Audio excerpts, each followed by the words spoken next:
गीता में अर्जुन को स्वयं भगवान कह रहे हैं कि उस परमेश्वर की शरण में जा, उसके लिए उन संतों के पास जा जो तत्वदर्शी हो। इसी प्रकार हजरत मोहम्मद को उनका अल्लाह कह रहा है कि कोई और पूर्ण परमात्मा है, उसको पाने के लिए उन तत्वदर्शी संत की तलाश कर। वो प्रभु कौन है, ये जानने के लिए कृपया अवश्य सुनिए जगत गुरु तत्वदर्शी संत रामपाल जी महाराज के अमृत वचन। अब आपको मैं एक कथा सुनाऊंगा जिससे एक तो ये सिद्ध होगा कौन तथा कैसा है कुल का मालिक। ये 5 दिन का समय आप जी को मिला है, सौभाग्य है आपका, और विशेषकर उन प्राणियों का जो दूर देश से आए हैं, विशेषकर बिहार प्रांत से पुण्यात्माएं लगभग 750 से ऊपर आए, 770-80 के आसपास आई। तो ये प्यारी आत्मा परमात्मा की हैं, सभी कहीं कहीं काल ने पटक रखी हैं और अब ये अपने परमात्मा को पहचान लेंगी। अब इनको 5 दिन यहीं रहना होगा। वैसे तो घर नहीं छूटता, ये काल नहीं छोड़ रहने देता। जैसे यहाँ आसपास के लोग हैं चले जाते हैं, यहाँ रुक नहीं पाते, वहाँ जाते काल को ऐसी फांसी गाल दे है, भाई आज तक नहीं जान पाऊँ, 2 दिन और काम खराब हो गया, मुश्किल से 1 आध दिन आन पाते। और जो पुण्यात्मा यहाँ भी 4-5 दिन रह जाते हैं तो उनको ये पूर्ण लाभ मिल जाता है। तो इस 5 दिन के सत्संग जो प्यारी आत्मा ध्यान पूर्वक श्रद्धा से सुन लेंगी, क्योंकि आप यहाँ आए इसलिए हो कि हम परमेश्वर की महिमा सुने और अपनी आत्मा का कल्याण करवाएं। इस उद्देश्य को रखते हुए तो आपको पूरा ज्ञान होगा। 5 दिन में पूरा विस्तार से ये ज्ञान दिया जाएगा, इसमें आपको कोई डाउट नहीं रहेगा। फिर भी कुछ रहता है तो आप यहाँ से CD ले जाइए बहुत सस्ते में। एक DVD जो 6 घंटे 5 घंटे की होती है आपको 20 रुपये में दी जाती है। जो हमारी लागत पड़ती है उससे भी 10-20 रुपये हम कम देते हैं, क्योंकि हमारा उद्देश्य है कि जन साधारण तक ये ज्ञान जा सके। आप कबीर सागर को नहीं समझ सकते, आप पवित्र कबीर सागर को, पवित्र कबीर वाणी को, पवित्र कबीर बीजक को नहीं समझ सकते आप जब तक इस दास के मुखारविंद से और प्रत्यक्ष उनको देख नहीं लोगे अपनी आंखों से। क्योंकि ये कबीर सागर बहुत कबीर जी का जो अमृत ज्ञान बहुत पुराना है, आज तक कोई भी कबीरपंथी इससे परिचित नहीं। इसी प्रकार पवित्र 4 वेद 5500 वर्ष पहले पवित्र श्रीमद् भगवद गीता जी, पवित्र पुराण लगभग 5500 वर्ष पहले महर्षि व्यास जी द्वारा लिपिबद्ध किए गए थे। आज तक कोई भी हिंदू समाज का कोई भी विद्वान इन सदग्रंथों से परिचित नहीं है। पुण्यात्मा, ये बात जो पहली बार कोई सुनता है एकदम धक्का सा लगता है कि ये संत मेंटल तो नहीं है। इस दास के बारे में कहेंगे कि रामपाल मेंटल तो नहीं है, अपनी महिमा आप ही गा रहा है और सबको कह रहा है, किसी को ज्ञान नहीं है। ऐसा लगना स्वाभाविक है और यही इस दास के विरोध का कारण है। यही कारण परमेश्वर कबीर जी के साथ हुआ था। परमात्मा सत्य कहते थे और वो अनाड़ी अज्ञानी ऋषि महर्षि गुरु महंत वो कहते थे कबीर झूठ बोलता है, कबीर जी झूठ बोल रहे हैं। ऐसा सदग्रंथों में नहीं लिखा है। तो आज ये दास उस समस्या का समाधान साथ साथ कर रहा है कि आज तक किसी को भी अपने सदग्रंथों का ज्ञान नहीं। पवित्र अब जैसे इसका थोड़ा सा एग्जाम्पल आपको देना पड़ेगा, उदाहरण, तब ये मार्ग आगे चलेगा। नहीं तो कोई व्यक्ति प्रथम बार सुन रहा होगा इस दास के सत्संग को तो उसको तो ऐसे हो जाएगा जैसे बालक को कुनीन खिला दिया करें, कुनीन टैबलेट कड़वी। लेकिन वो कड़वी टैबलेट खानी पड़ेगी इस रोग कटवाने के लिए, नहीं तो भयंकर मामला बन जाएगा। तो ये कुनीन है, लेकिन इसके साथ अगर हम आपको सदग्रंथ दिखाएंगे तो ये कुनीन खांड में दे के खिला दिया आपको, बूरा में, इतना आपके हलक अंदर चली जाएगी। इसके लिए आपको दिखाएंगे श्री मद देवी भागवत, जिससे आपका कति कंसेप्ट क्लियर हो जाएगा कि ना ब्रह्मा विष्णु महेश को वेदों का पता था, ज्ञान था, ना ऋषि महर्षि सतयुग के ऋषि महर्षियों को नहीं था, तो फिर द्वापर त्रेता कलयुग वालों का तापर सत्र का ज्ञान हो जाएगा कि उनको कैसे हो सकता है जो ज्ञान सतयुग वालों को नहीं था। अब देखिएगा श्रीमद देवी भागवत, गीता प्रेस गोरखपुर से प्रकाशित। श्री संक्षिप्त श्रीमद देवी भागवत अर्थात दुर्गा पुराण, देवी पुराण भी इसको कहते हैं। संपादक है हनुमान प्रसाद पोदार, चिमनलाल गोस्वामी। और ये कहाँ से प्रकाशित है, कहाँ से मुद्रित है? प्रकाशक एवं मुद्रक गीता प्रेस गोरखपुर, गोविंद भवन कार्यालय कोलकाता का संस्थान। इसके आपको 28 पृष्ठ से दिखाते हैं। प्रथम स्कंध और संक्षिप्त देवी भागवत पृष्ठ 28। नारद जी और व्यास जी की वार्ता हो रही है। नारद जी ने कहा, व्यास जी तुम इस विषय में जो पूछ रहे हो ठीक यही प्रश्न मेरे पिताजी ने अर्थात ब्रह्मा जी ने श्री भगवान श्री हरि से किया था, विष्णु जी से। देवाधिदेव भगवान जगत के स्वामी हैं। लक्ष्मी जी उनकी सेवा में उपस्थित रहती हैं। दिव्य कौस्तुमणि उनकी शोभा बढ़ाती है। वे शंख चक्र गदा लिए रहते हैं, पीतांबर धारण करते हैं, 4 भुजाएं हैं। वक्षस्थल पर श्रीवत्स का चिन्ह चमकता रहता है। वे चराचर जगत के आश्रयदाता हैं, जगत गुरु एवं देवताओं के भी देवता हैं। ऐसे जगत प्रभु भगवान श्री हरि अर्थात विष्णु जी महान तप कर रहे थे, उनकी समाधि लगी थी। यह देखकर मेरे पिता ब्रह्मा जी को बड़ा आश्चर्य हुआ। उन्होंने उनसे जानने की इच्छा प्रकट की। ब्रह्मा जी ने पूछा, प्रभु, किसे? विष्णु जी से पूछा, आप देवताओं के अध्यक्ष, जगत के स्वामी और भूत भविष्य एवं वर्तमान सभी जीवों के एकमात्र शासक हैं भगवान, फिर आप क्यों तपस्या कर रहे हैं और किस देवता की आराधना में ध्यान मग्न है? मुझे असीम आश्चर्य तो यह हो रहा है कि आप देवेश्वर एवं सारे संसार के शासक होते हुए भी समाधि लगाए बैठे हैं। ब्रह्मा जी के विनीत वचन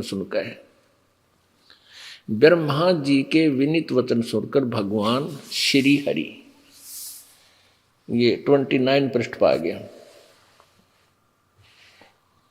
भगवान श्री हरि कहने लगे, ब्रह्मन सावधान होकर सुनो, मैं अपने मन का विचार व्यक्त करता हूं। देवता, दानव और मानव सभी यही जानते हैं कि तुम सृष्टि करते हो, मैं पालन करता हूं और शंकर संहार क्या करते हैं। किंतु फिर भी वेद के पारगामी पुरुष अपनी युक्ति से यह सिद्ध करते हैं कि रचने, पालने और संहार करने की यह योग्यता जो हमें मिली है, इसकी अधिष्ठात्री शक्ति देवी है, दुर्गा है। उस शक्ति के अभाव से तुम इस संसार की सृष्टि नहीं कर सकते, मैं पालन करने में सफल नहीं हो सकता और रुद्र से संहार कार्य होना भी संभव नहीं। ब्रह्मा जी, हम सभी उस शक्ति के सहारे ही अपने कार्य में सदा सफल होते आए। सुवर्त, प्रत्यक्ष और परोक्ष दोनों उदाहरण मैं तुम्हारे सामने रखता हूँ, सुनो। यह निश्चित बात है कि उस शक्ति यानी दुर्गा के अधीन होकर ही मैं इस शेष नाग की सैया पर सोता और सृष्टि करने का अवसर आते ही जाग जाता हूं। मैं सदा तप करने में लगा रहता हूं। उस शक्ति के शासन से मैं कभी मुक्त नहीं रह सकता। कभी अवसर मिला तो लक्ष्मी के साथ सुखपूर्वक समय बिताने का सौभाग्य प्राप्त होता है। मैं कभी तो दानों के साथ युद्ध करता हूं। अखिल जगत को भय पहुंचाने वाले दैत्यों के विकराल शरीरों को शांत करना मेरा परम कर्तव्य हो जाता है। और यहाँ कलम तोड़ दी विष्णु जी ने। मुझे सब प्रकार से दुर्गा के शक्ति के अधीन होकर रहना पड़ता है। उन्हीं भगवती शक्ति का यानी दुर्गा देवी का मैं निरंतर ध्यान किया करता हूँ। ब्रह्मा जी, मेरी जानकारी में इस भगवती शक्ति से बढ़कर दूसरे कोई देवता नहीं। अपने आत्माओं, ये तो ज्ञान का सत्र आ गया हमारे भगवान विष्णु जी का। ये कहते हैं कि मैं दुर्गा से ऊपर किसी भगवान मानता है कोई ना, इसके ऊपर कोई शक्ति है। अपने आत्माओं, ये दास नहीं कह रहा। मेरे कबीर परमात्मा ने दास को वो दृष्टि दे दी जिससे ये दास इस अज्ञान अंधेरे में, इस तत्व ज्ञान की रोशनी में उन सदग्रंथों को पढ़ रहा हूं, उनमें से लाल ढूंढ रहा हूं। अब यही पवित्र पुराण थी। पवित्र हिंदू समाज जब से भी हिंदू धर्म का उत्थान हुआ है उसी दिन से पढ़ता रहा है। किसी ने कह का नहीं बेरा इसके बारे में। ये महर्षि हो लिए कलयुग के, द्वापर के भी किसी को पता नहीं। और सतयुग के ब्राह्मणों ने ज्ञान था, वेद क्या बताते। अब दुर्गा क्या कहती है? विष्णु जी ने तो फाइनल कर दिया कि मैं दुर्गा से ऊपर कोई शक्ति नहीं मानता, कोई भगवान देवता नहीं मानता, है ही नहीं। और दुर्गा कहती है कि ब्रह्म की पूजा करो, वही एकमात्र सबका मालिक है, और सब बातें छोड़ दो।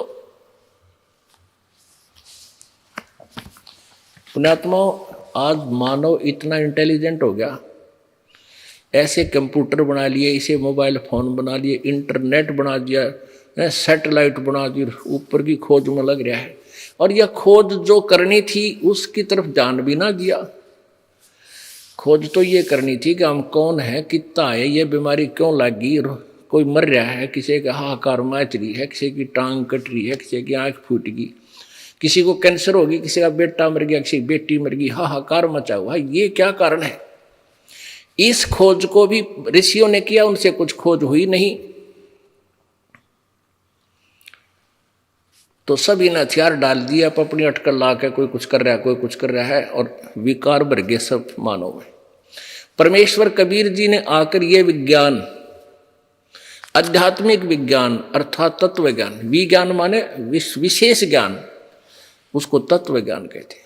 600 वर्ष पहले आकर के लिपिबद्ध कराया था। इसको हम नहीं समझ सके क्योंकि हमारी बुद्धि अड़ी रही कि वेदों और गीता और पुराणों में जो ज्ञान है वो सही है, और परमात्मा वही ज्ञान 600 वर्ष पहले अपनी सिंपल लैंग्वेज में, कबीर वाणी में, साधारण भाषा में बोला करते थे, कहा करते थे, जो लिपिबद्ध किया गया। तो आज हमें विश्वास होगा कि हमारे वो भगवान जो 600 वर्ष पहले आए थे वो हमारे भगवान थे, वो वास्तव में परमेश्वर थे और हैं और रहेंगे, क्योंकि दूसरा भगवान नहीं। तो अब उन्होंने जो ज्ञान दिया था वो सत्य था, सत्य है और रहेगा। अब दुर्गा अटकल लगाती है, कहती है कि तुम केवल ब्रह्म की पूजा करो और सब बातें छोड़ दो। और ब्रह्म कहता है पवित्र श्रीमद् भगवत गीता जी में कि उस पूर्ण परमेश्वर की पूजा करो, वही पूजा के योग्य है, उससे ही पूर्ण मोक्ष होगा। उसकी जानकारी किसी तत्वदर्शी संत से प्राप्त करो। गीता जी अध्याय नंबर 4 के श्लोक 34 में, गीता जी अध्याय नंबर 18 के श्लोक नंबर 62 में, गीता जी अध्याय नंबर 17 के श्लोक 23 में, गीता जी अध्याय नंबर 8 के श्लोक नंबर 3, 5 से 10 में बहुत सा विवरण है। तो ऐसे हमने समझना है। अब हमारा प्रकरण है पुराण देवी पुराण के अंदर हम दिखाना चाहते हैं कि ये कितने विद्वान थे। ना ब्रह्मा जी को ज्ञान था, ना विष्णु जी को, और ना दुर्गा को पूर्ण ज्ञान था। वो क्या कह रही है? इसी गीता प्रेस गोरखपुर से प्रकाशित देवी पुराण के 762 पृष्ठ पे और 63 पर आप देखिए। ये है 7वां स्कंद संक्षिप्त देवी भागवत, 562 पृष्ठ। देवी द्वारा हिमालय को ज्ञानोपदेश और ब्रह्म स्वरूप का वर्णन। देवी जी कहने लगी, पर्वतराज, इस प्रकार योग युक्त होकर मुझ ब्रह्म स्वरूपा देवी का ध्यान करे। यह ध्यान आसन पर भली भांति बैठकर अहतु की भक्ति के साथ करना चाहिए। ये ऊपर जो अपने विषय में बताया कि या तो मेरी भक्ति है भाई, अब कहती है कि उस ब्रह्म का स्वरूप क्या है, उस ब्रह्म का क्या स्वरूप है, यह बतलाया जाता है। जो प्रकाश स्वरूप सबके अत्यंत समीप में स्थित, हृदय रूप गुहा में स्थित होने के कारण गुहाचर नाम से प्रसिद्ध और महान पद अर्थात परम प्राप्य है। वह समस्त प्रजा के ज्ञान से परे है, अर्थात किसी की बुद्धि में आने वाला नहीं है, यह तुम जानो।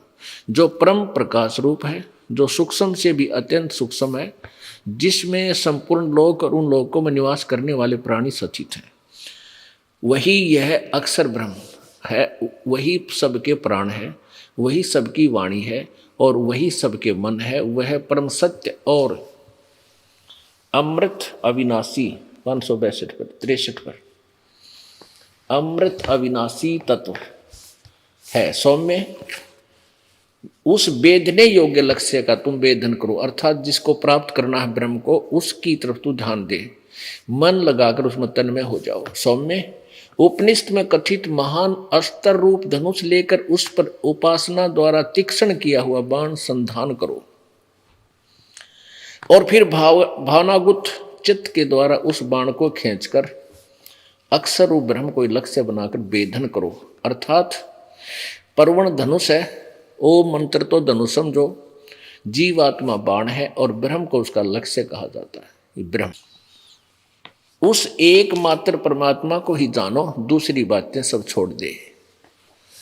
अब विचार करो पुण्यात्मा कि विष्णु जी तो कह रहे हैं मैं दुर्गा से ऊपर किसी शक्ति को नहीं मानता, कोई देवता को नहीं, मैं तो उसी का ध्यान करता रहता हूं और कठिन तपस्या करता हूं। अब दुर्गा कह रही है कि तुम केवल ब्रह्म की साधना करो, उसका ओम मंत्र है और सब बातें छोड़ दो, यानी किसी की पूजा मत करो, अनन्य मन से। अब देखिएगा, उस एकमात्र परमात्मा को ही जाने, दूसरी सब बातें छोड़ दे। यही अमृत रूप परमात्मा के पास पहुंचने का पुल है। संसार समुद्र से पार होकर अमृत स्वरूप परमात्मा को प्राप्त करने का यह सुलभ साधन है। जिस प्रकार यहां जो इस आत्मा का ओम के जप के साथ ध्यान करो, ओम का नाम जाप करो और ध्यान करो। इससे अज्ञान में अंधकार से सर्वथा परे और संसार समुद्र से पार जो ब्रह्म है उसको पा जाओगे, तुम्हारा कल्याण हो। यानी ओम का जाप करो, ब्रह्म की प्राप्ति हो जाएगी, नथिंग एल्स, और कुछ नहीं करो। और वो कहाँ रहता है? वह सबका आत्मा ब्रह्म, ब्रह्मलोक रूप दिव्य आकाश में स्थित है। अब दुर्गा कहती है कि ओम का जाप करो और ब्रह्म को प्राप्त करने का उद्देश्य रखो और किसी की पूजा मत करो। अपनी भी पूजा को मना कर दिया। और वो ब्रह्म कहाँ रहता है? वो ब्रह्मलोक में रहता है। गीता जी अध्याय नंबर 8 के श्लोक नंबर 16 में कहा कि ब्रह्मलोक पर्यंत ये सभी लोग पुनर्वर्ती में है, अर्थात सब नाश में आते हैं। अब कहने का भाव ये है कि और श्रीमद् भगवत गीता का ज्ञान कौन दे रहा है? ब्रह्म, श्री कृष्ण जी में प्रवेश करके, जो 21 ब्रह्मांड का मालिक है, जो काल है। गीता जी अध्याय नंबर 11 के श्लोक 32 में वो स्वयं कह रहा है कि मैं काल हूं, सबको खाने के लिए आया हूं अर्जुन। गीता जी अध्याय नंबर 11 के श्लोक नंबर 21 में स्वयं अर्जुन आंखों देखा कह रहा है कि भगवान आप तो देवताओं को भी खा रहे हो। और ये ऋषि और सिद्धों के समुदाय टोल के टोल, झुंड के झुंड आपके सामने हाथ जोड़कर कांप रहे हैं, डर रहे हैं, हाथ जोड़कर अपनी मंगल कामना कर रहे हैं, अपने जीवन की रक्षा मांग रहे हो, और आप तो इनको खा रहे हो। कोई आपकी जाड़ा में लटक रहा है, कोई आपको अंदर जा रहा है। ये कौन था? श्री कृष्ण काल नहीं थे। श्री कृष्ण काल नहीं थे, ये काल श्री कृष्ण में प्रवेश करके अपना विराट रूप दिखा करके अर्जुन को भयभीत करके युद्ध के लिए तैयार किया।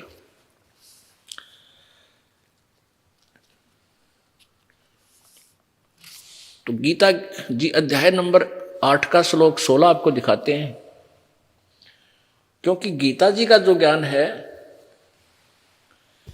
ये ब्रह्म के द्वारा दिया गया है, और ब्रह्म को ये ज्ञान परमात्मा ने, पूर्ण ब्रह्म ने इसके अंतःकरण में फीड किया था। पांचों वेद, ये चारों वेद, ऋग्वेद, यजुर्वेद, सामवेद और अथर्ववेद, और पांचवा ये सूक्ष्म वेद।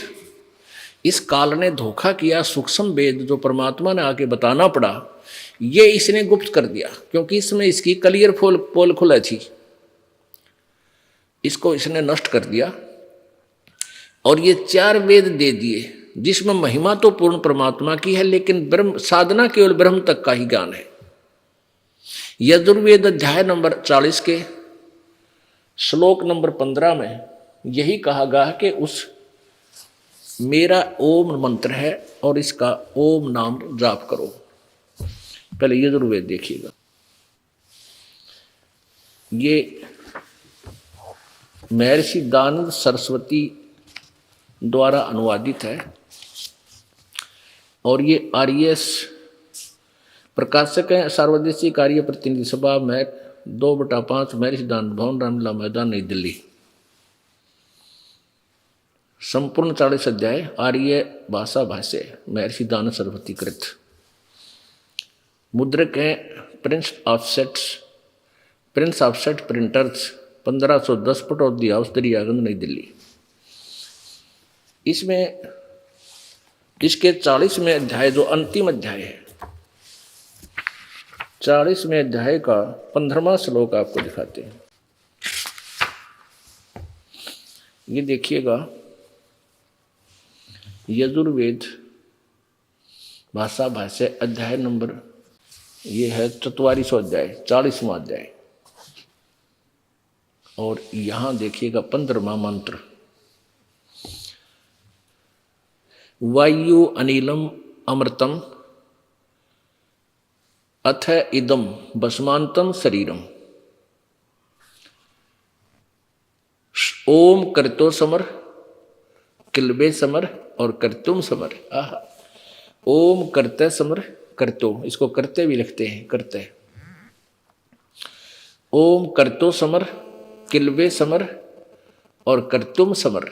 आहा, ओम नाम का जाप, कर्तो माने काम करते करते स्मरण कर, और किलबे माने कस, विशेष कसक के साथ, विशेष कसक के साथ किलबला के, जैसे मरता हुआ आदमी अपनी जान की भीख मांगता है, ऐसे किलबला के, ऐसी किलबलाहट के साथ, इतने मतलब श्रद्धा से उसका जाप कर। और कर्तुम समर, अपना मुख्य कर्तव्य जानकर, मनुष्य जीवन का परमात्मा की भक्ति ही मुख्य कर्तव्य जानकर इस ओम का स्मरण कर। यहां तो लिखा है कि वायु अनिलम अमृतम अथ इदम भस्मांतम शरीरम, यानी जैसे गीता जी अध्याय नंबर 8 के श्लोक नंबर 13 में लिखा है कि जो अंतिम श्वास तक जो ओम नाम का जाप करता है, पवित्र चारों वेदों का सारांश श्रीमद् भगवत गीता जी है। क्योंकि आप एक बालक नहीं रहे, अब शिक्षित हो, आपको थोड़ी सी दिशा की आवश्यकता है, बहुत आसानी से समझ जाओगे। जब तक हम अपने सदग्रंथों से परिचित नहीं होंगे तो कोई भी काल का दूत आपको डिगम कर देगा, और यही अभी तक कारण बना रहा, हम भगवान के मार्ग से दूसरे मार्ग पर चल पड़ते हैं, तुरंत चल पड़ते हैं।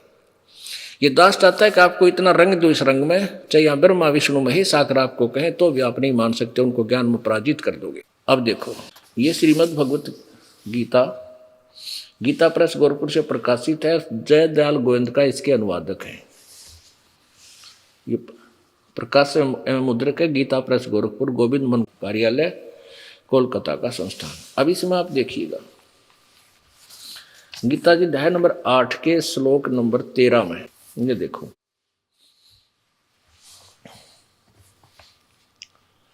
और ये श्लोक नंबर 13 यहीं पर है। ये 12 और 13 इकट्ठा अनुवाद है। हम अब शिक्षित हैं, हम संस्कृत भी पढ़ सकते हैं, क्योंकि ये देवनागरी लिपि है। ओम इति, ये 13वां मंत्र है। ओम इति एकाक्षरम ब्रह्म, एकाक्षरम ब्रह्म व्यवहारन माम अनुस्मरण, ये प्रयाति तजनदेहम स याति परमाम गति। अब यहाँ लिखा है कि माम ब्रह्म, मुझ ब्रह्म का, ओम इति, ओम यह एक अक्षर है उच्चारण करके सुमन करने का। और यह प्रयाति तो जंदेहम, जो मरते दम तक शरीर छोड़ते समय तक इसका सिमरण करता है, स याति परमाम गति, वो परम गति को प्राप्त होता है, उसको लाभ मेरे वाला पूरा मिलता है। यहाँ दे लिखा है माम ब्रह्म, ओम अक्षर है, ये कृष्ण जी का मंत्र नहीं है ओम, ये ब्रह्म का मंत्र है, ये माम ब्रह्म स्पष्ट किया है। इन्होंने अनुवाद किया है ओम, इस ओम का अर्थ किया है ओम माने ओम, बिल्कुल ठीक है। ओम यह एक अक्षर रूप ब्रह्म को उच्चारण करता हुआ, उससे अर्थ स्वरूप मुझ निर्गुण ब्रह्म का चिंतन करता हुआ शरीर को त्याग कर जाता है, वह पुरुष परम गति को प्राप्त होता है। अपने आत्मा दो परमात्माओं का विवरण चलता है पूरे सदग्रंथों में, एक ब्रह्म एक पूर्ण ब्रह्म, बीच में एक परब्रह्म है, उसकी जानकारी एक टर्न वाइज देनी पड़ती है। लेकिन भक्ति का विषय ब्रह्म के जाल में हम फंसे हैं और परम अक्षर ब्रह्म के पास हमने जाना है। तो यहाँ दो परमात्माओं का प्रसंग है। एक तो वो खुद कहता है मेरा तो है ये मंत्र, और फिर 17वें अध्याय के 23वें श्लोक में कहा है कि उस परमात्मा का जो अन्य भगवान पूर्ण परमात्मा है, ये देखिएगा उसका और मंत्र है, अध्याय 17 और श्लोक नंबर 23। इसको भी हम पढ़ेंगे, संस्कृत पढ़ सकते हैं। ओम तत्सत इति निर्देश ब्रह्मण तिर्विध समर्थ ब्राह्मणा तेन वेदा च यगा च विहिता पुरा। ओम ओम तत् तत् सत सत इति माने ऐसे यह तीन प्रकार का, ब्रह्मण माने सच्चिदानंद घन ब्रह्म, यानी ब्रह्म से कोई अन्य, गीता ज्ञान दाता से कोई और परमेश्वर है, पूर्ण ब्रह्म का नाम कहा है। ये ठीक हो गया, दो भगवानों के बारे में प्रकरण है। अब यहाँ क्योंकि विषय दूसरा है इसलिए इसको डिटेल में नहीं जाना चाहते हम। अब ये सिद्ध करना चाहेगा ये दास कि वेद और गीता, पवित्र चारों वेद, पवित्र श्रीमद् भगवत गीता, ये एक ही ज्ञान रखते हैं। ये चारों वेदों का सारांश पवित्र श्रीमद् भगवत गीता है। अब इसमें देखिएगा, अभी आपने ये यजुर्वेद, पवित्र यजुर्वेद, अब आपने ये पढ़ा था 40वां 44वां अध्याय यानी 40वां अध्याय, और ये 15वां श्लोक में गीत वेद ज्ञान दाता का कहता है कि ओम कर्तो समर, किल्बे समर और कर्तुम समर। ओम कर्तो समर, किल्बे समर और कर्तुम समर। इससे है कि इदम माने यह है शरीरम नष्ट होने वाले सुखादि, भस्मांतम अंत में भस्म होने वाला। इसका सीधा सा अर्थ है वायु अनिलम अमृतम इदम अथम इदम अथ इदम भस्मांतम शरीरम। वायु अनिलम का अर्थ है जो जीवात्मा है वो अंतिम श्वास तक इसका सिमरण करे और ऐसे कसक के साथ करे, तो अंत समय में उसमें जो शरीर जो उसका नष्ट होने होगा, उस समय उसको वो अमृतव प्राप्त होगा जो ओम के जाप से मिल सकता है। अमृतव का अर्थ है कि जैसे इस ओम से जो अमृतव का अर्थ इसमें लिखा है कि एक ब्रह्म का जाप करने वाला, ओम नाम का जाप करने वाला 36,000 वर्ष तक न 36,000 बार उत्पत्ति प्रलय होगी, यानी ब्रह्मा जी की एक आयु तक ब्रह्मलोक में रह सकता है। उसके बाद फिर पुनर्जन्म होगा, फिर दुर्गति शुरू होगी। अब इसलिए गीता ज्ञान दाता ब्रह्म चौथे गीता जी अध्याय नंबर 4 के श्लोक 5 और 9 में कहता है कि अर्जुन तेरे और मेरे बहुत जन्म हो चुके, तू नहीं जानता। मेरे जन्म कर्म अलौकिक हैं, दिव्य हैं। ये कैसे दिव्य हैं ये फिर किसी प्रसंग बस आपको फिर बताएंगे। तो इससे सिद्ध हो गया कि ओम नाम के जाप करने वाला भी अमर नहीं, वैसे अमर तो लिखा है लेकिन अमर नहीं, पूर्ण अमर नहीं, कुछ राहत मिलती है। गीता जी अध्याय नंबर 8 के श्लोक नंबर 16 में, गीता जी अध्याय नंबर 8 के श्लोक नंबर 16 में जो प्रसंग था वो बीच में रह गया।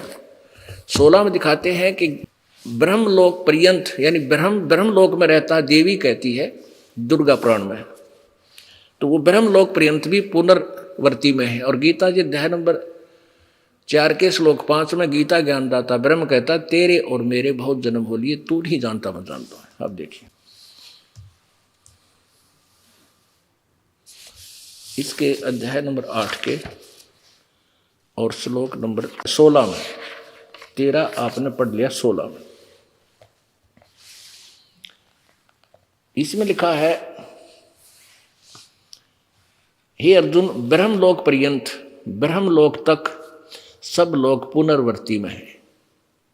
यानी पुनर्वर्ती माने दोबारा जन्म और मृत्यु, नष्ट और फिर उत्पत्ति में ही है, यानी पूर्ण मोक्ष नहीं। अब यजुर्वेद, अभी आप यजुर्वेद देख रहे हैं, ये हमारी पवित्र गीता जी से मेल खाता है इसका ज्ञान।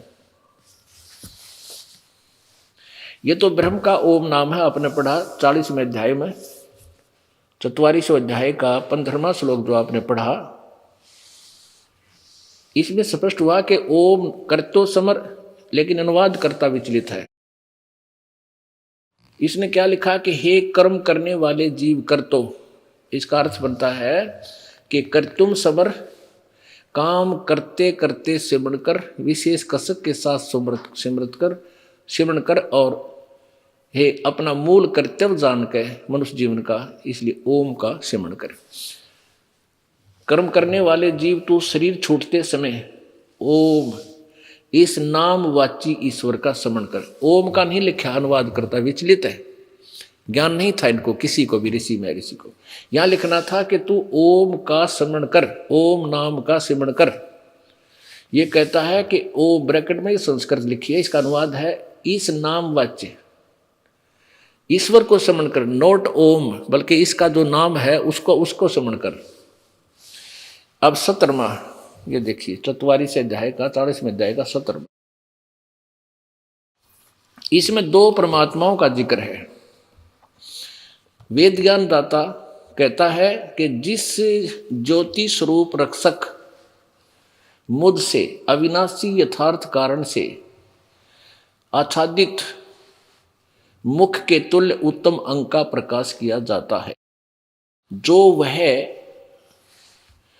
प्राण व सूर्य मंडल में पूर्ण परमात्मा है। वह प्रोक्ष रूप, वो तो गुप्त है, और अहम यानी मैं, ये काल बोलता है गीता वेद ज्ञानदाता, यानी ऊपर वो तो पूर्ण परमात्मा है, वह तो प्रोक्ष रूप है, वो तो ऊपर है, गुप्त है, और मैं आकाश के तुल्य व्यापक हूँ, सबके गुण कर्म सबसे करके अधिक हूँ। ओम सबका रक्षक, मैं उसका ओम ऐसा नाम जानो। अनुवाद करता तो कत्याडंगा करण की ठेका ले रहा था यूँ महर्षि दान, इसको ज्ञान तो क्या है का भी नहीं था, एक संस्कृत भाषा जानता था, फिर भी सच्चाई को ये दबा छुपा नहीं सके, स्पष्ट कर दिया है कि वो परमात्मा पूर्ण ब्रह्म तो ऊपर प्रोक्ष है, वेद साफ कह रहे हैं। अनुवाद करता अड़ंगा मिला कर भी छुपा नहीं सका, सच्चाई साथ रही। अब प्रसंग चल रहा है कि देवी ने कहा है कि उस ब्रह्म का जाप कर। ये देखिएगा 7वां स्कंध, ये श्रीमद देवी भागवत है, जो प्रसंग अभी चल रहा था, गीता प्रेस गोरखपुर से प्रकाशित 7वां स्कंध है। और देवी हिमालय को बता रही है 562-63 पर, उस एक मात्र परमात्मा को ही जानो, दूसरी बातें छोड़ दो। इस आत्मा का ओम के जप के साथ ध्यान करो, इससे अज्ञान में अंधकार से सर्वथा परे और संसार समुद्र से उस पार जो ब्रह्म है उसको पा जाओगे, तुम्हारा कल्याण हो। वो कहाँ रहता है?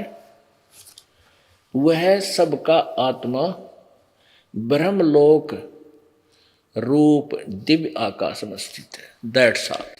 अब आलिया और दुर्गा के ज्ञान का कि ब्रह्म से ऊपर कोई मालिक नहीं है, वो ब्रह्मलोक में रहता है, उसकी पूजा करो ओम मंत्र से। और ब्रह्म कह रहा है कि उस परमात्मा का सच्चिदानंद घन ब्रह्म का ओम तत्सत, ये 3 मंत्र का जाप है। और उसको कोई सत्तत्वदर्शी संत बताओगा, उससे पूछो। गीता जी अध्याय नंबर 4 के श्लोक नंबर 34 में पुण्यात्माओं, ये ध्यान कर, ये विशेष आपने, क्योंकि बालक नहीं हो, अब बुद्धिमान समाज हो गया है। अब यहाँ कहा, यदि ये मंत्र फाइनल होता, कई नाम जाप करते हैं, ओम तत्सत ओम तत्सत, इसके साथ हरि ओम तत्सत भी लगा लेते हैं, तो ये मंत्र नहीं है। यदि ये मंत्र होता तो 34वें अध्याय के चौथे अध्याय के 34वें श्लोक में गीता ज्ञानदाता ये नहीं कहता कि उसके बारे में किसी और तत्वदर्शी संत से पूछो। नहीं, आपको बता देता हूं, ये जाप है भाई, इसका ये जाप कर लो।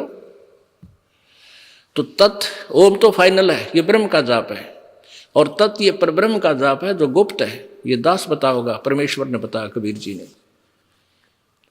और सत ये सार नाम है, ये तीनों मिलकर के फिर एक मंत्र बन जाएगा। 3 मंत्र का जाप, ये मोक्ष देगा आपको पूर्ण, तब हम सतलोक जाएंगे। अब ये तो हमारे देवताओं के ज्ञान की पोल खुल गई कि कितना तो ब्रह्मा जी ने ज्ञान था, कितना विष्णु जी को था, कितनी हमारी दुर्गा माता को था। अब सतयुग के ब्राह्मण, सतयुग के ब्राह्मण यानी ऋषि, ब्राह्मण को चाहे ऋषि को, वो कितने विद्वान थे वो भी देख लो। एक झांकी, एक झलक इसी देवी भागवत की, ये वही देवी पुराण है, तो गीता प्रेस बोर्ड पे प्रकाशित है। पृष्ठ स्कंद 6, छठा स्कंद, पृष्ठ नंबर 414 पे। जन्मे जय ने पूछा, महाभाग किस युग में कैसा धर्म का स्वरूप है, इस संपूर्ण विषय को विशेष रूप से बताने की कृपा कीजिए। व्यास जी बोले, जो राइटर है वेदों, गीता और पुराणों का, वो कहने लगे, क्या ज्ञान देते हैं राजन, यह निश्चय है कि सतयुग में ब्राह्मण वेद के पूर्ण विद्वान थे और उनके द्वारा निरंतर भगवती जगदम्बा की आराधना होती थी। भगवती का दर्शन करने के लिए उनका मन सदा ललायित रहता था। अब ये सतयुग के ब्राह्मणा का उड़ा गया ज्ञान का। इनके विषय में लिखा है कि वो वेदों के पूर्ण विद्वान थे और दुर्गा की पूजा करते थे। अब परमात्मा कबीर जी यही कहा करते थे, निरंजन धन तेरा दरबार, निरंजन धन तेरा दरबार, जहां पर तनिक न न्याय विचार। भाई वैश्या उड है मुल मुल खासा, गल मोतियों के आरे। वैश्या उड है मुल मुल खासा, गल मोतियों के आरे। पति भरता को मिले न खादी, वो सूखा निरस आहार। निरंजन धन तेरा दरबार, निरंजन धन तेरा दरबार। भाई पाखंडी की पूजा जग में, संत को कहें लबाड़े। पाखंडी की पूजा जग में, संत को कहें लबाड़े। अज्ञानी को परम विवेकी, ज्ञानी को मूड गंवार। निरंजन धन तेरा दरबार, निरंजन धन तेरा दरबार, जहां पर तनिक न न्याय विचार। कह कबीर सुनो भाई साधो, यहाँ सब उल्टा व्यवहार। कहें कबीर सुनो भाई साधो, यहाँ सब उल्टा व्यवहार। सच्चों को तो ये झूठा बतावे, इन झूठों का एतबार। निरंजन धन तेरा दरबार, निरंजन धन तेरा दरबार, जहां पर तनिक न न्याय विचार। निरंजन धन तेरा दरबार, जहां पर तनिक। भाई कह कबीर सुनो भाई साधो, यहाँ सब उल्टा व्यवहार। कहे कबीर सुनो भाई साधो, सब उल्टा व्यवहार। सच्चों को तो ये झूठा बतावे, इन झूठों का एतबार। निरंजन धन तेरा दरबार, निरंजन धन तेरा दरबार। परमात्मा कहा करते, हंसते थे कि काल ज्योति निरंजन, धन है तेरा ये 21 ब्रह्मांड है, यहाँ पर न्याय नाम की चीज नहीं। हो कहते हैं इन पाखंडिया तो मैं ऋषि को है जिन्हें कह का भी नहीं पता गीता वेद और पुराणों का। और इस दास को यानी परमेश्वर कहते थे कि सच्चों को तो ये झूठा बतावे, अरे इन झूठा का एतबार निरंजन, धन तेरा दरबार। अपना आत्मा प्रसंग चल रहा था कि परमेश्वर स्वयं आकर ही यथार्थ ज्ञान प्रचार करते हैं, और ये ज्ञान किसी के पास नहीं होता, ना ब्रह्मा जी के पास, ना विष्णु के पास, ना शिव के पास, ना ऋषि महर्षियों के पास। ये सब अज्ञान से परिपूर्ण थे। ये एक कुनीन है, कड़वी कुनीन। आज से 600 वर्ष पहले परमात्मा ने यही ट्रीटमेंट करना चाहा था जो आज दास कर रहा है। कबीर परमेश्वर जी ने यही कुनीन खिलाने की, ये मलेरिया उतारने की, जन्म मृत्यु का रोग काटने के लिए ये कड़वी दवाई, ये यथा सत्य ज्ञान रूपी कड़वी दवाई आप में प्रवेश करनी चाहिए थी। लेकिन इन नकली ऋषियों ने, गुरुओं ने, महंतों ने, मंडलेश्वरों ने और ब्राह्मणों ने, जो सतयुग के ब्राह्मण को कोई ज्ञान नहीं था, कलयुग वाले ब्राह्मण तक ये होगा, इनका तो कहना है छोड़ दो। देवी भागवत में लिखा है कि सतयुग के तो राक्षस और कलयुग के ब्राह्मण समान समझ लेना, वो तेरा गजब हुई।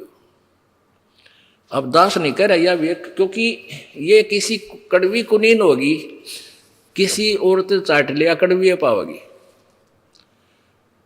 अपने आत्माओं, ये सदग्रंथ दास को रह रह कर इसलिए दिखाने पड़ते हैं कि कहीं कोई भक्त, कोई श्रद्धालु इस दास के साथ ना संघर्ष कर बैठे, अज्ञानता में टक्कर ना मार दे।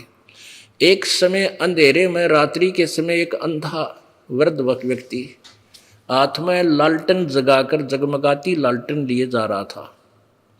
आगे से बच्चे आ रहे थे उछल कूद करते हुए। अंधे ने आवाज लगाई, बेटा देखना, ध्यान से आना, मैं अंधा हूं, मुझे दिखाई नहीं देता। बच्चा ध्यान से चलना बेटा। अब वो बालक आवाज सुनी, बच्चे वहां खड़े हो गए, कहने लगे बाबा क्या सचमुच आप अंधे हो? हाँ बेटा मैं अंधा हूं, मुझे कुछ दिखाई नहीं देता। फिर लालटेन किस लिए लिए हो? कि तुम आंखें वाणों के लिए, कहीं मेरे टक्कर मार दो, बुढ़े की हाड़ तोड़ दो, तुम्हारे लिए ले रहा हूं कि तुम मुझे देखकर साइड पकड़ जाओ, एक तरफ का निकल जाओ मेरा बीरा। तो ये दास, ये सदग्रंथ रूपी लालटेन साथ रखता है कि कहीं ये बालक रूपी समाज मुझ दास को टक्कर ना मारे, इस सदग्रंथों की रोशनी से साइड पकड़ जाते हैं। और यही कारण है कि आज पवित्र हिंदू समाज इस दास का अनुयायी होता जा रहा है, क्योंकि आज कोई बालक नहीं है। 600 वर्ष पहले परमात्मा यही ज्ञान देते थे जो दास आज दे रहा है, लेकिन उस समय ये भगत समाज शिक्षित नहीं था, और वो जितने इनके अनुयायी थे वो भी अंधे थे। जिनके मार्गदर्शक थे हमारे, वो भी ज्ञानहीन और हम भी ज्ञानहीन, दोनों अंधे की अंधा पकड़े जा रहा था। अब परमात्मा ने हमारी आंखें बना दी, आंखों का ऑपरेशन कर दिया, मोतियाबिंद समाप्त कर दिया ज्ञान रूपी, अब हमें स्पष्ट दिखाई देता है।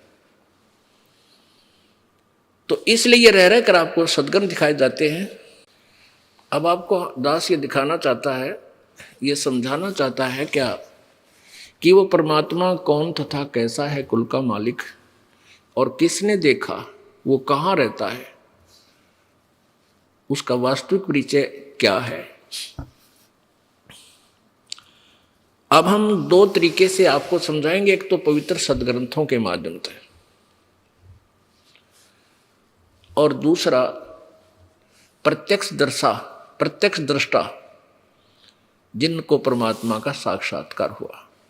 अब ये 5 दिवसीय जो सत्संग चल रहा है, ये इसका उद्देश्य ये है कि हम आपको परमात्मा की महिमा से परिचित कराएं, और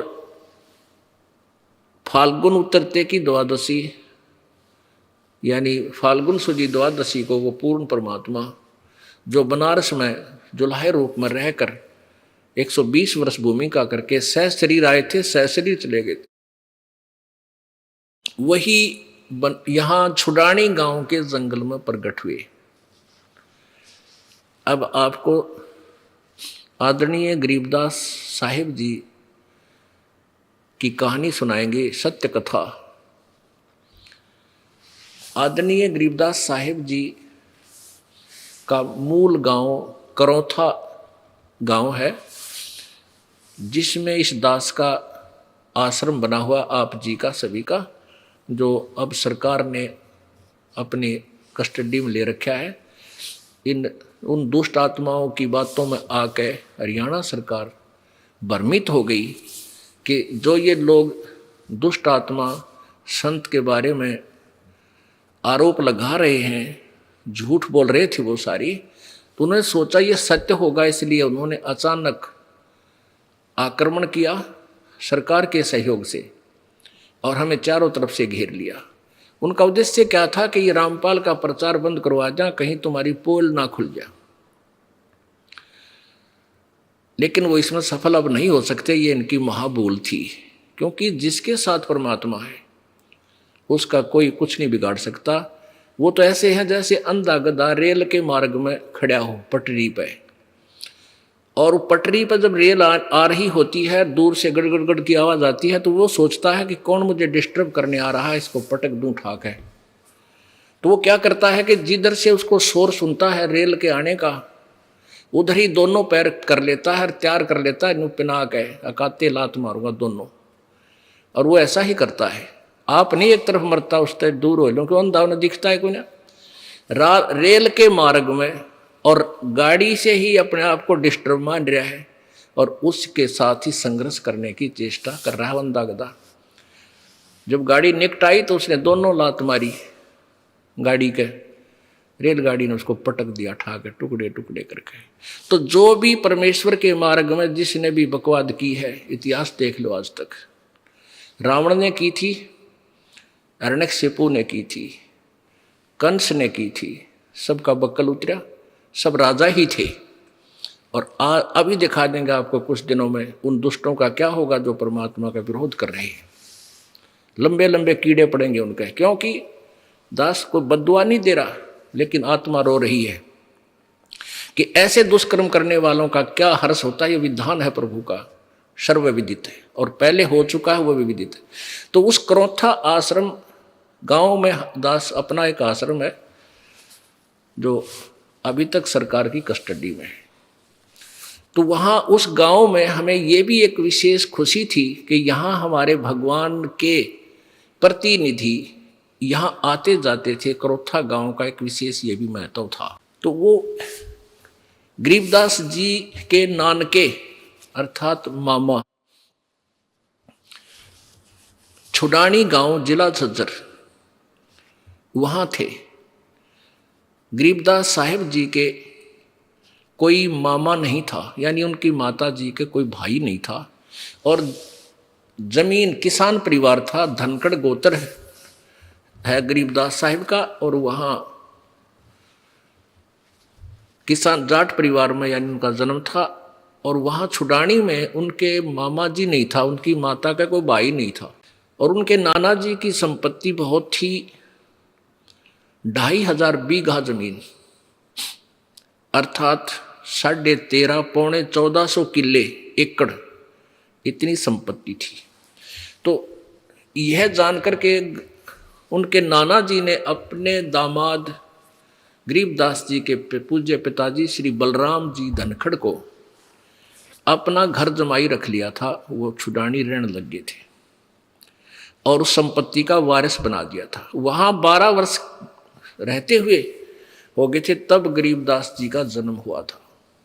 सन 1774 विक्रमी संवत ना, सन 1717 विक्रमी संवत 1774 वैशाख पूर्णमासी को गरीबदास जी का आविर्भाव हुआ अर्थात जन्म हुआ। गरीबदास जी जब 10 वर्ष के हुए उस समय वो अपने नाना जी की यानी अपनी ही समझो 100-150 गऊ रखते थे उसमें, गायें, क्योंकि सब खेत ऐसे ही वर्षा पर आधारित थे। वर्षा हो जाती उसमें घास हो जाता था। कुछ क्षेत्र में रहट के द्वारा सिंचाई करके अपनी कनक को उत्पन्न करते थे, बाकी चरागाह बनाते थे और कई सैकड़ों की संख्या में गौवें रखते थे। वो उनका धन था। तो गरीबदास साहिब जी तथा अन्य दूसरे किराए के जो नौकर होते थे, पाली गवाले, उनके साथ और स्वयं भी खेतों में गाय चराने के लिए गवाले रूप में जाया करते थे। विक्रमी संवत 1784 सन 1727 को फाल्गुन उतरते की द्वादशी के दिन जो ये समागम जिस उपलक्ष्य में चल रहा है, इस पुण्य दिवस को मनाते हैं हम। इसकी याद दिलाते हैं कि भगवान आते रहते हैं और हरियाणा में भी वो परमात्मा आए थे। दिन का 10 बजे लगभग सभी गवाले गायें चर रही थी और बड़े बूढ़े और बालक 8, 7, 10 जितने वो गवाले थे, सभी इकट्ठे बैठकर खाना खा रहे थे। गवें कुछ चर रही थी, कुछ बैठी थी, कुछ चारा चर रही थी, आसपास घूम के कुछ बैठी थी। उसी समय परमेश्वर एक जिंदा महात्मा रूप बनाकर कबीर जी वो पूर्ण ब्रह्म सतलोक से चलकर आए। जिंदा महात्मा होते हैं मुसलमानों के अंदर, एक साधु वेशधारी होते हैं जिनके सिर पर एक बहुत काला सा टोप होता है। वो दिखा देते हैं आपको, जैसा ये परमेश्वर ने बना रखा है ये कबीर सागर में।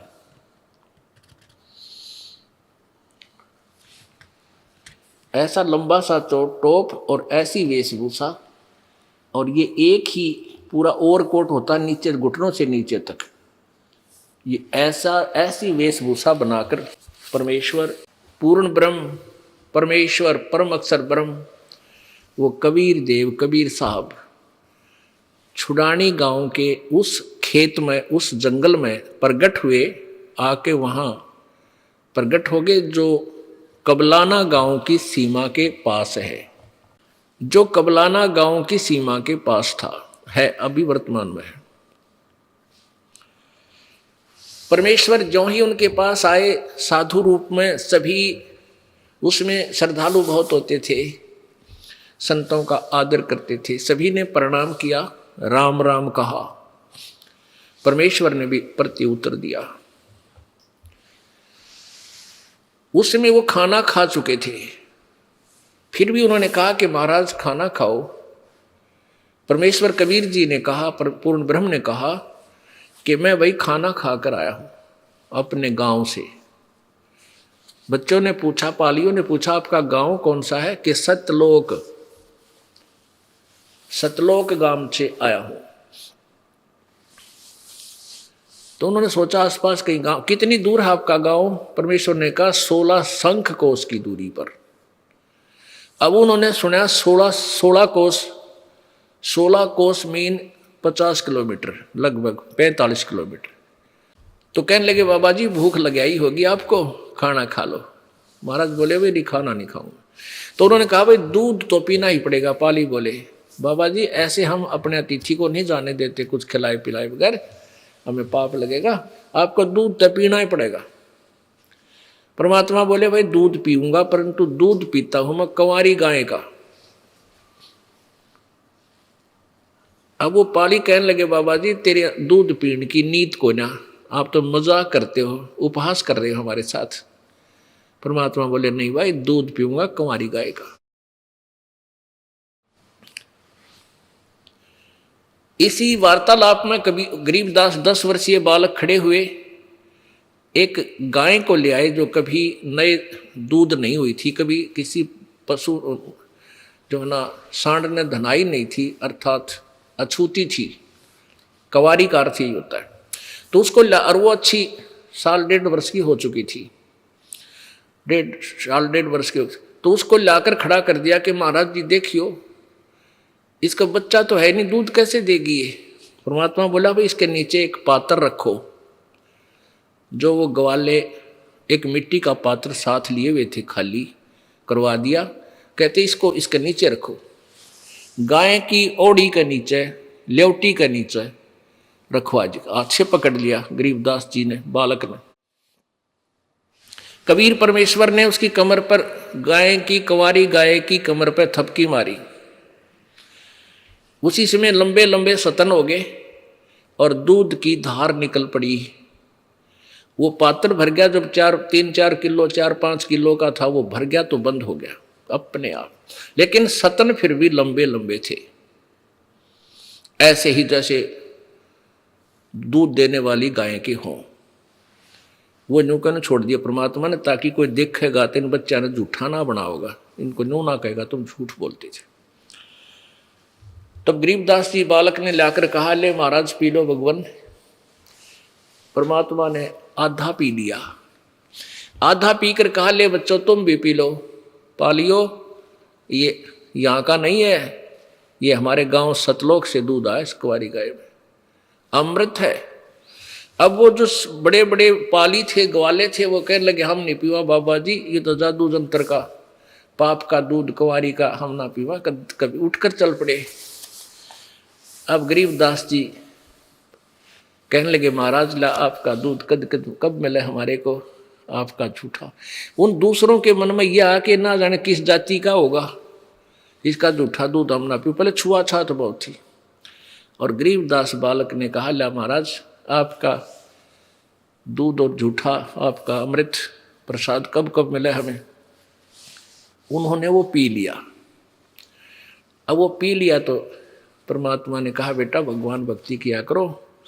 गरीबदास जी कहने लगे, जी हम करते हैं भक्ति, हमारे गांव में ऐसे ऐसे हम वहाँ जाते हैं, दूसरे गांव में शिव जी की पूजा करते हैं, ऐसे करते हैं, श्री कृष्ण की पूजा करते हैं। फिर परमेश्वर ने उस बालक को बहुत सा ज्ञान कराया, रुचि से सुना। फिर कहने लगे, बाबा आपका कहाँ वो लोक जो ब्रह्मा विष्णु महेश से भी ऊपर है, वहाँ भी कोई और भगवान रहता है।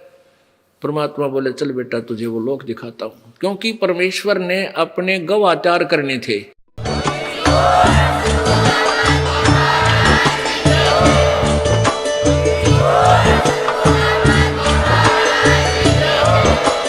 आप सुन रहे थे जगत गुरु तत्वदर्शी संत रामपाल जी महाराज जी के मंगल प्रवचन। अधिक जानकारी के लिए विजिट कीजिए हमारी वेबसाइट www.jagatgururampalji.org। संत रामपाल जी महाराज जी के शुभ आशीर्वाद से पूरे विश्व भर में 500 से भी ज्यादा नाम दीक्षा केंद्र हैं, जिन पर संत रामपाल जी महाराज जी द्वारा ऑनलाइन निशुल्क नाम दीक्षा दी जा रही है। अपने नजदीकी नाम दीक्षा केंद्र का पता करने के लिए संपर्क करें 8222880541।